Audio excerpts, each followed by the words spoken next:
for those of you who don't know what K-pop is, what BTS is, this is basically, आप अगर कहें कि इसकी definition क्या है, तो this is basically K-pop is Korean pop. It's a type of music genre. और इसके बारे में हम ये कह सकते हैं कि it's very popular nowadays. बहुत सारे हमारे youngsters जो हैं, they are really addicted to this stuff in terms of listening to it. It's a form of pop music or dance music, you might want to call it.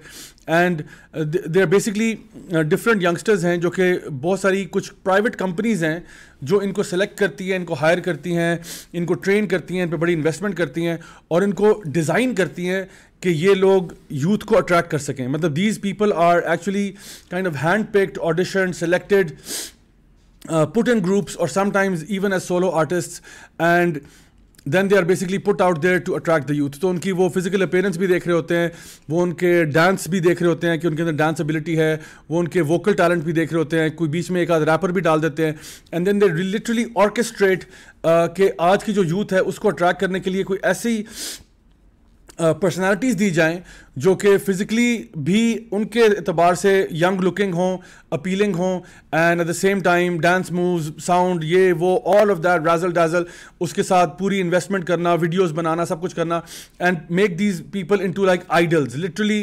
Those who are, यानी अगर लोग इनको खुदा नहीं समझते तो शायद खुदाओं से कम भी नहीं समझते.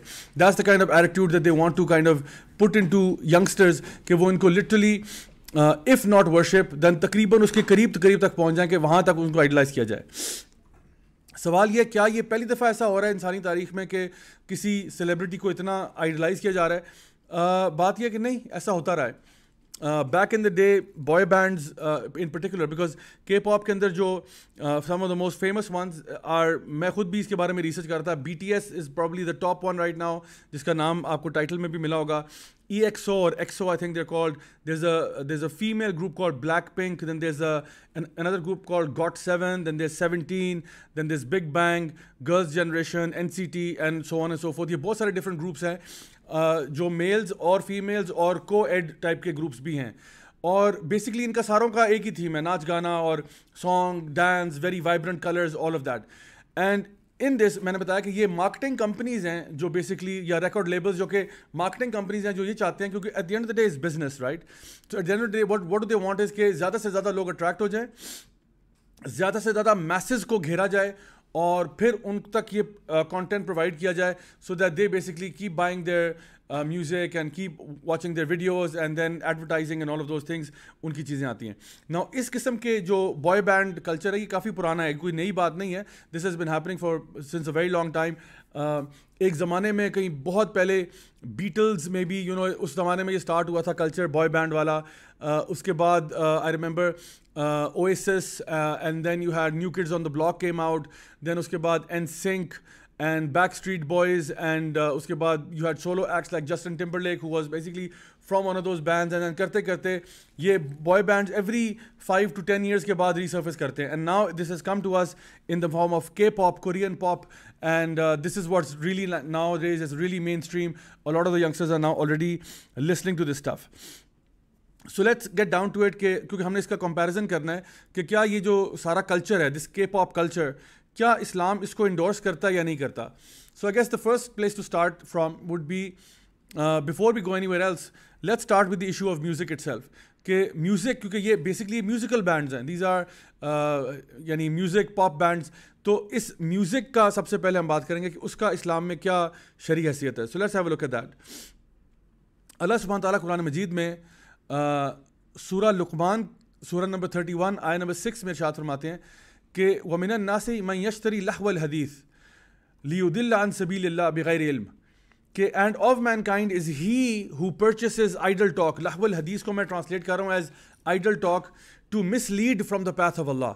नाउ दिस लहवल हदीस has been mentioned by the greatest मुफस्सिरून, those who are the people who give तफसीर of Quran, starting from people like Ibn Abbas radiyallahu anhuma, who was yani one of the family members of the Prophet sallallahu alaihi wasallam. He says कि, और जो कि सबसे बड़े मुफस्सिर थे कुरान मजीद के, वो कहते हैं कि यहाँ पे लहवल हदीस से मुराद म्यूज़िकल इंस्ट्रूमेंट्स है. कि ये बेसिकली उनकी बात हो रही है कि लोगों में से कुछ ऐसे हैं जो म्यूज़िकल इंस्ट्रूमेंट्स के ज़रिए बाकी लोगों को अल्लाह के रास्ते से हटा देते हैं, यूजिंग म्यूज़िकल इंस्ट्रूमेंट्स. इसके अलावा अल्लाह सुब्हानहू तआला ने और जगह पे भी जहाँ पे भी ये लाहुल हदीस का वर्ड आया, इसके बारे में जो ग्रेटेस्ट मुफस्सिरीन में फॉर एग्जांपल अब्दुल्लाह बिन अब्बास हो गए, अब्दुल्लाह बिन मसूद हो गए एंड मैनी अदर्स जो उसके बाद भी आते रहे सहाबा ताबीन में, उनका यही ओपिनियन था कि लाहुल हदीस basically implies that this is musical instruments. Let's come to one of the अहादीस ऑफ द प्रॉफेट सल्लल्लाहु अलैहि वसल्लम वेयर ही सेड कि the slave will not go forward on the day of judgment until he is asked 4 questions.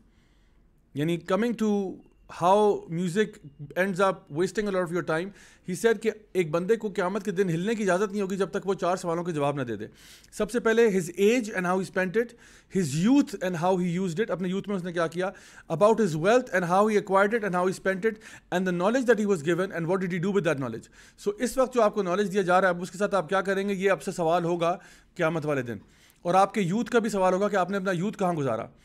आपके as का सवाल होगा कि आपको जितनी भी एज आपको दी गई थी वो एज आपने कहाँ गुजारी, ऐसे काम करते हुए जो अल्लाह की मर्जी के थे या वो काम करते हुए जिन्होंने आपको अल्लाह के रास्ते से हटा दिया, लियुदिल्ला अन सबीलिल्लाह, यानी जिन्होंने आपको अल्लाह के रास्ते से डिस्ट्रैक्ट कर दिया या उन कामों में आप लगे हुए थे.